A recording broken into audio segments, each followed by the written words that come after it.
মুফতি সামাইল নদভীর যুক্তির ব্যবচ্ছেদ বিশ্লেষণাত্মক ময়নাতদন্ত। পয়েন্ট ১, বিজ্ঞানের সীমাবদ্ধতাকে পদ্ধতিগত ঢাল হিসাবে ব্যবহার। মুফতি সাহেবের বক্তব্য, ন্যাশনাল একাডেমি অফ সায়েন্স স্পষ্ট করে বলেছে যে বিজ্ঞানের এমন কোনো পদ্ধতি নেই যা দিয়ে ঈশ্বরকে প্রমাণ বা অপ্রমাণ করা যায়।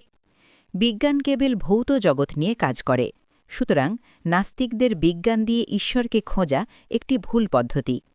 এছাড়া সরাসরি প্রমাণ চাওয়াকে তিনি বাচপানা মুতালাবা বা শিশুসুলভ দাবি হিসাবে অভিহিত করেছেন। বিশ্লেষণ, বক্তা এখানে বিজ্ঞানের পদ্ধতিগত প্রকৃতিবাদ বা পদ্ধতিগত সততাকে বিজ্ঞানের অক্ষমতা হিসাবে চিত্রায়িত করেছেন। এটি মূলত একটি অর্ধসত্য। বিজ্ঞান যখন ঈশ্বরকে প্রমাণ বা অপ্রমাণ করা তার কাজ নয় বলে, তখন এটি ঈশ্বরের অস্তিত্ব নিশ্চিত করে না, বরং এর অর্থ হল ঈশ্বরের ধারণাটি কোনো পরীক্ষাযোগ্য অনুকল্প নয়। যা প্রমাণ ছাড়া দাবি করা যায় তা প্রমাণ ছাড়াই বাতিল করা যায়। এনএএসের এই অবস্থানটি মূলত একটি প্রশাসনিক কৌশল ছিল, যাতে বিবর্তনবাদ নিয়ে ধর্মীয় সংঘাত এড়ানো যায়।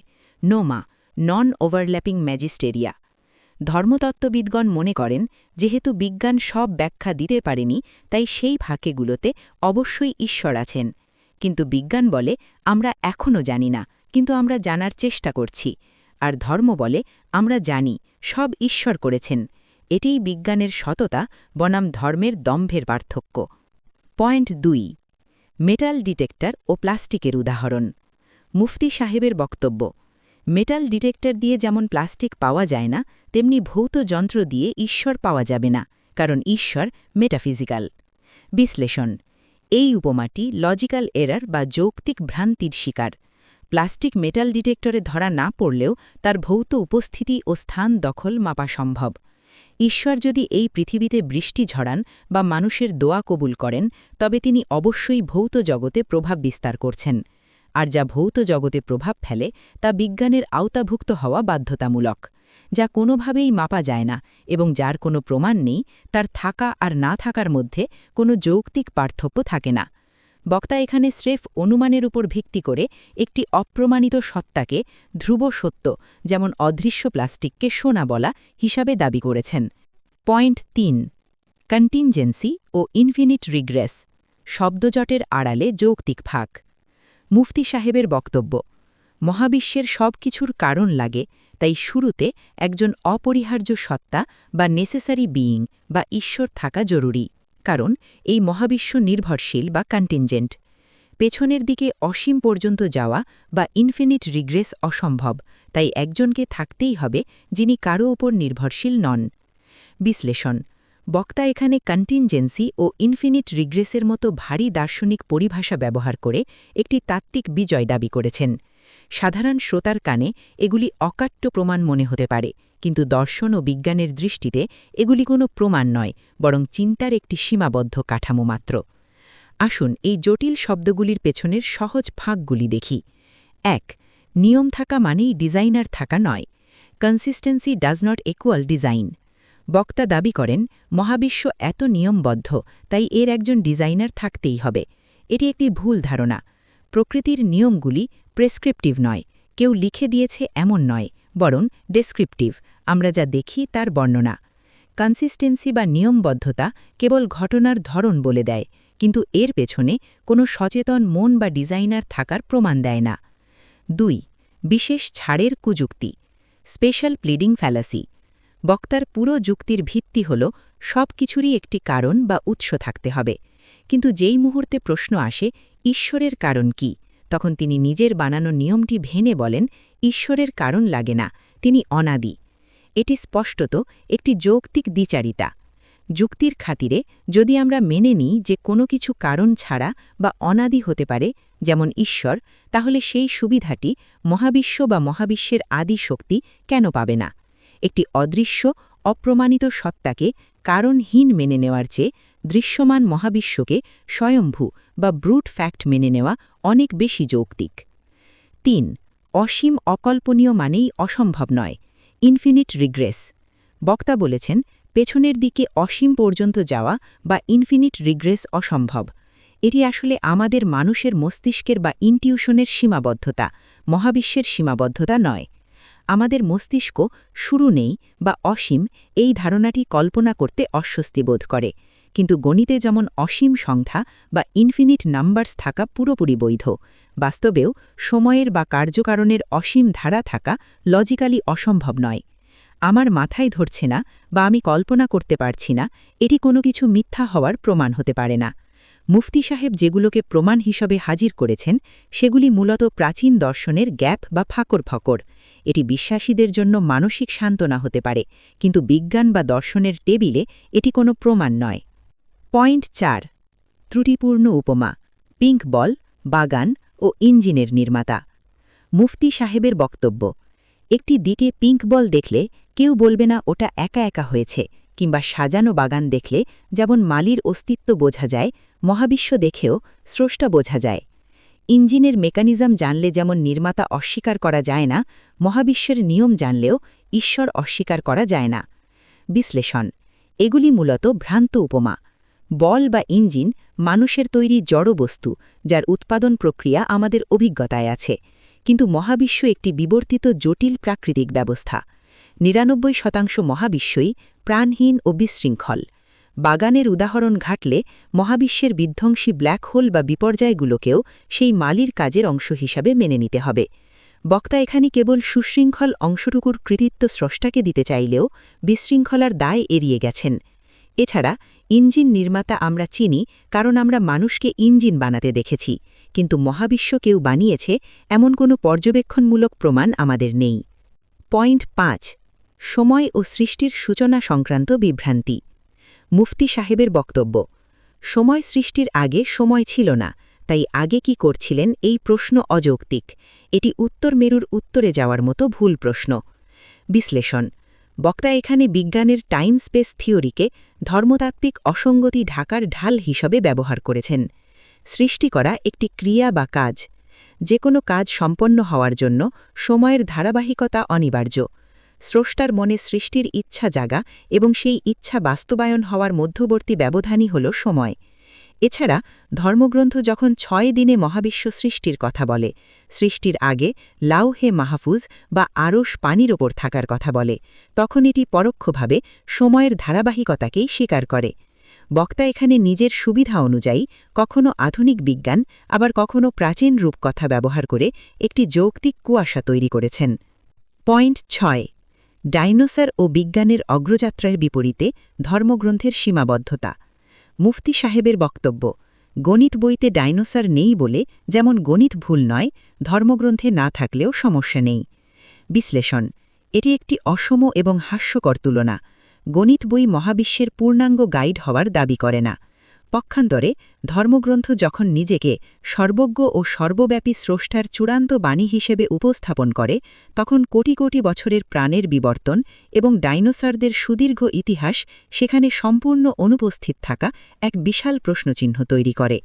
বৈজ্ঞানিক প্রমাণ অনুযায়ী ডাইনোসররা এই পৃথিবীতে ১৬৪ মিলিয়ন বছরের বেশি সময় রাজত্ব করেছে, যেখানে মানুষের ইতিহাস মাত্র ০.৩ মিলিয়ন বছর এবং ডাইনোসরদের ইতিহাস ১৬৪ মিলিয়ন বছর।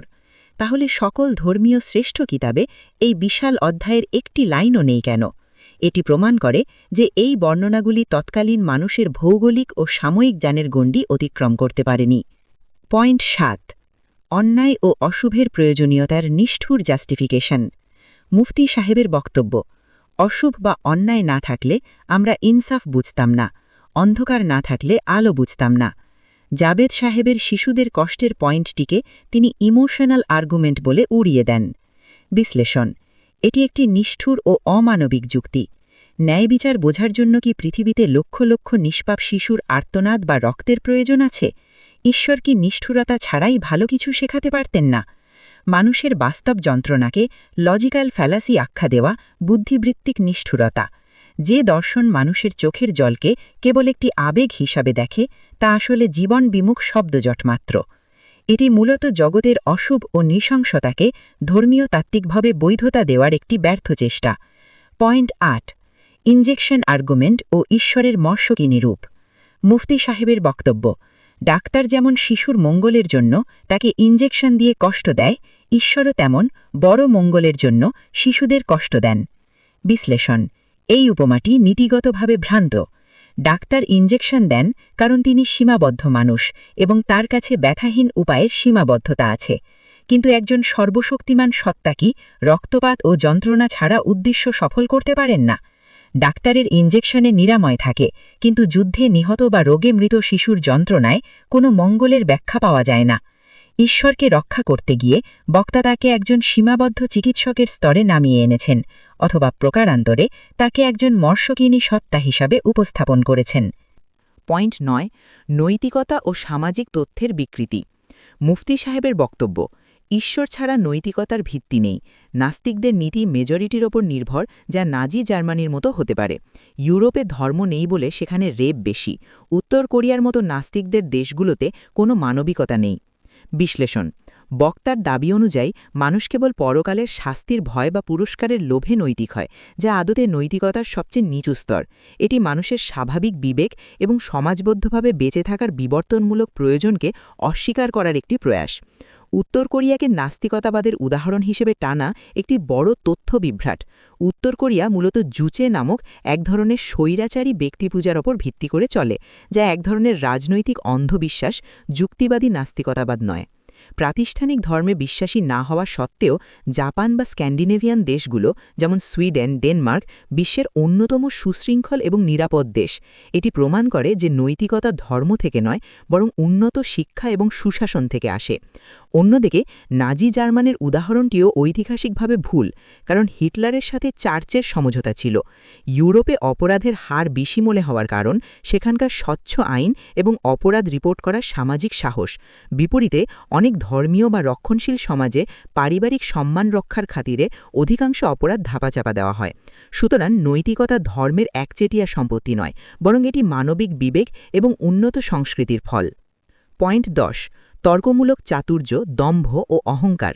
মুফতি সাহেবের বক্তব্য: তিনি আলোচনার শুরুতেই ঘোষণা করেন যে তিনি এমন যুক্তি দেবেন যা কেউ খণ্ডন করতে পারবে না, এবং নাস্তিকতাবাদকে স্টুপিডিটি বলে অভিহিত করেন। তিনি বারবার এপিস্টেমোলজি, অন্টোলজির মতো জটিল পারিভাষিক শব্দ ব্যবহার করেন এবং শেষ বক্তব্যে দাবি করেন যে জাভেদ সাহেব আর কোনো পয়েন্ট স্পর্শ বা খণ্ডন করেননি। বিশ্লেষণ: বক্তার উপস্থাপনায় পরম নিশ্চয়তা বা অ্যাবসলিউট সার্টেইনটির একটি প্রবণতা লক্ষ্য করা গেছে। তিনি নিজের যুক্তিকে শুরুতেই অখণ্ডনীয় বা ডেফিনিটিভ হিসেবে ঘোষণা করেছেন। যখনই যৌতিক সংকটে পড়েছেন, তখনই টাইমলেসনেস বা হিকমতের দোহাই দিয়ে ধরাছোঁয়ার বাইরে চলে গেছেন। প্রতিপক্ষ তার কোনো যুক্তির উত্তর দিতে পারেনি বলে দাবি করা বা কঠিন শব্দজালের আড়ালে যুক্তিহীনতাকে ঢাকা একটি সুপরিচিত কৌশল। সত্যের জোর তার সরলতায়, জটিল পরিভাষায় নয়। পরম নিশ্চয়তার দাবি অনেক সময় অনুসন্ধানের পথ বন্ধ করে দেয়, যেখানে সত্যের সন্ধানে প্রয়োজন উন্মুক্ত দৃষ্টিভঙ্গি। জাভেদ আখতারের বক্তব্যের ব্যবচ্ছেদ। বিশ্লেষণাত্মক ময়নাতদন্ত। পয়েন্ট 1: বুদ্ধিবৃত্তিক বিনয় এবং বিজ্ঞানের সীমাবদ্ধতা স্বীকার। জাভেদ সাহেবের বক্তব্য: মুফতি সাহেবকে একটা ভালো খবর, খুশখবরই দিতে চাই। বিজ্ঞান নিয়ে আমার জ্ঞান খুবই সামান্য, তবে আমার মধ্যে কিছুটা কমন সেন্স আছে। যাদের সব জানা আছে, ধর্মতাত্ত্বিকরা, তাদের মধ্যেই গণ্ডগোল আছে। আমাদের মধ্যে এই বিনয়, হিউমিলিটি থাকা উচিত যে আমরা বলি আমাদের অনেক কিছু জানা নেই। আমরা যেন আমাদের এই অজ্ঞতার পূজা না করি, বরং তা জানার চেষ্টা করি। বিশ্লেষণ: বক্তব্যের শুরুতেই জাভেদ সাহেব সক্রেটিসের মতো অজ্ঞতাকে স্বীকার করার সত্যতা দেখিয়েছেন। তিনি বোঝাতে চেয়েছেন, ধর্মতাত্ত্বিকরা দাবি করেন তারা সৃষ্টির শুরু থেকে শেষ সব জানেন, যা আসলে সঠিক নয়। অন্যদিকে বিজ্ঞান ও দর্শন বিনয়ের সাথে বলে, আমরা জানি না, তবে জানার চেষ্টা করছি। এই না জানা স্বীকার করাটা দুর্বলতা নয়, বরং সত্যানুসন্ধানের প্রথম ধাপ। ধর্মের সমস্যা হল এটি অজ্ঞতাকে পবিত্র মনে করে, সেখানে প্রশ্ন করা বন্ধ করে দেয়। পয়েন্ট 2: মৃত ঈশ্বর ও ইতিহাসের শিক্ষা, এভলিউশন অফ গডস। জাভেদ সাহেবের বক্তব্য: গ্রিক, রোমান বা মিশরীয়রা অত্যন্ত বুদ্ধিমান ছিল। পিরামিড যারা বানিয়েছিল তারা জিনিয়াস ছিল, কিন্তু তাদের জুপিটার বা অ্যাপোলোর উপর ততটাই বিশ্বাস ছিল যতটা আজ আপনার আছে। সেই সব ঈশ্বর আজ কোথায়? ইতিহাস বলে ঈশ্বররা মূলত নশ্বর, তারা সময় ও ভূগোলের সাথে বদলায়। বিশ্লেষণ: তিনি ঈশ্বরকে একটি সাংস্কৃতিক ও বিবর্তনীয় ধারণা হিসেবে দেখিয়েছেন। হাজার বছর আগে মানুষ যে সব দেবতাকে সত্য ও শাশ্বত মনে করত, আজ তারা কেবল ইতিহাস। জাভেদ সাহেবের যুক্তি, আজকের প্রচলিত ঈশ্বররাও যে ভবিষ্যতে ইতিহাসের পাতায় হারিয়ে যাবে না, তার কোনো গ্যারান্টি নেই। মানুষের জ্ঞান যত বাড়ে, অলৌকিকতার স্থান তত সংকুচিত হয়। পয়েন্ট ৩, ফেইথ ভার্সেস প্রমাণ, এভিডেন্স।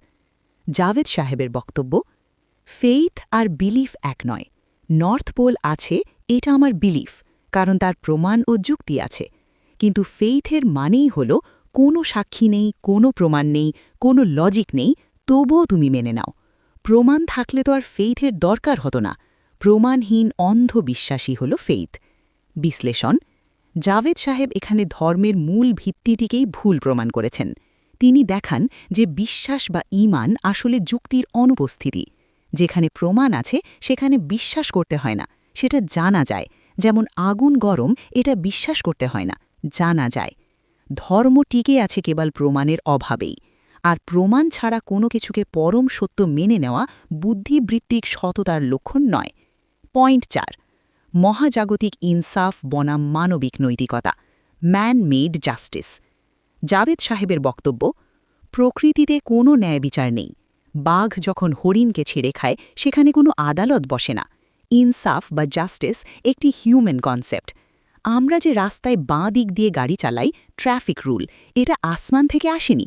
এটা আমরা বানিয়েছি যাতে অ্যাক্সিডেন্ট না হয়। নৈতিকতাও ঠিক তেমনই। সমাজবদ্ধভাবে থাকার প্রয়োজনে মানুষ এটি তৈরি করেছে।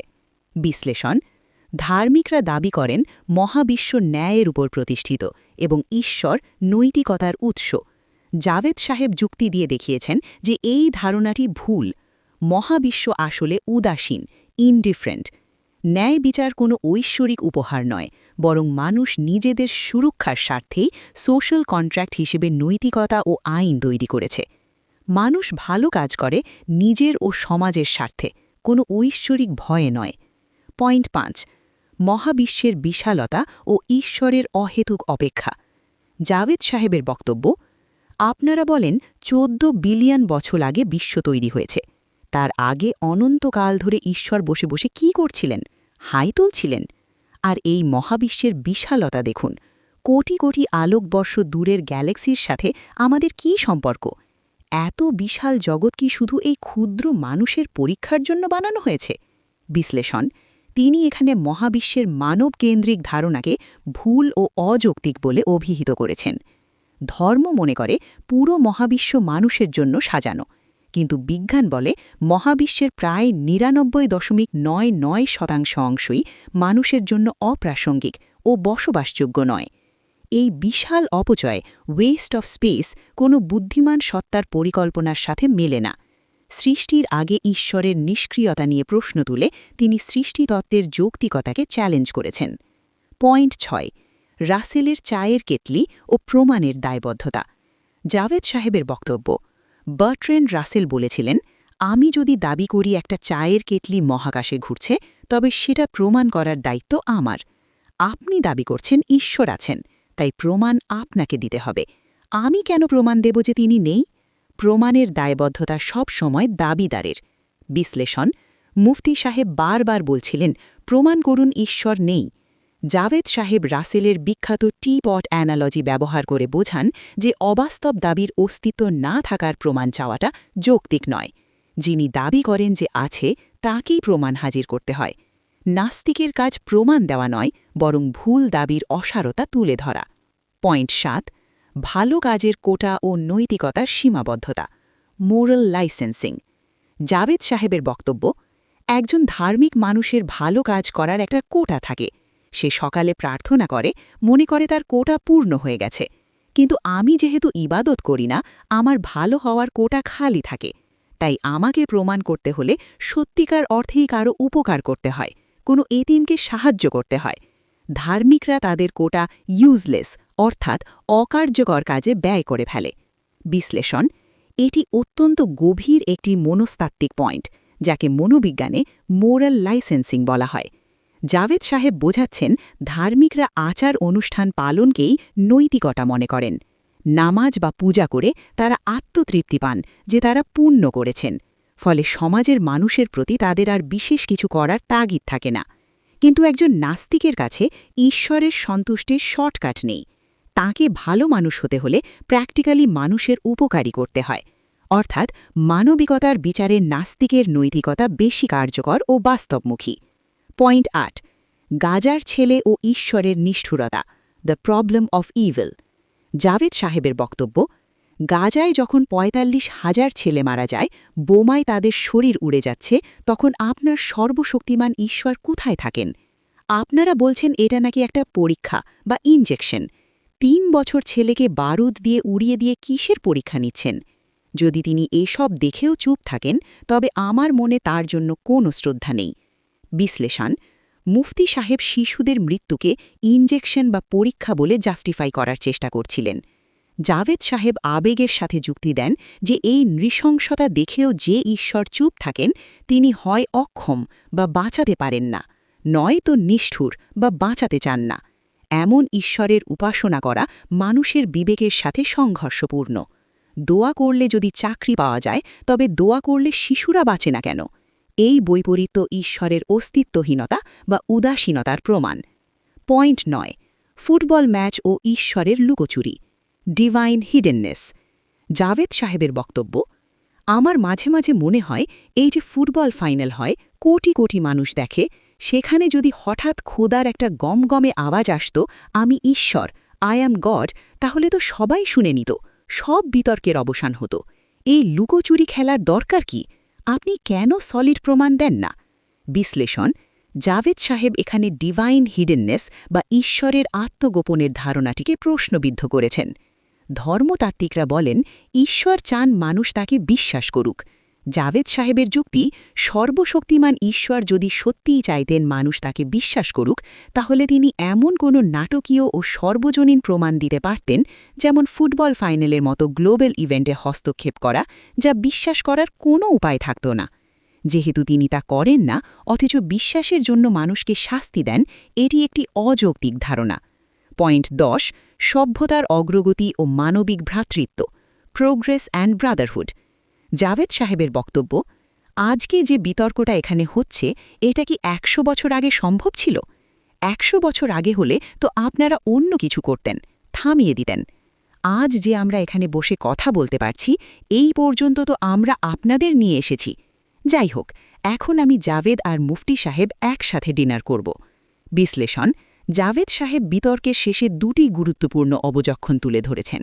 ১, সভ্যতার অগ্রগতি। ধর্ম নিজে থেকে কখনোই পরমত সহিষ্ণু ছিল না।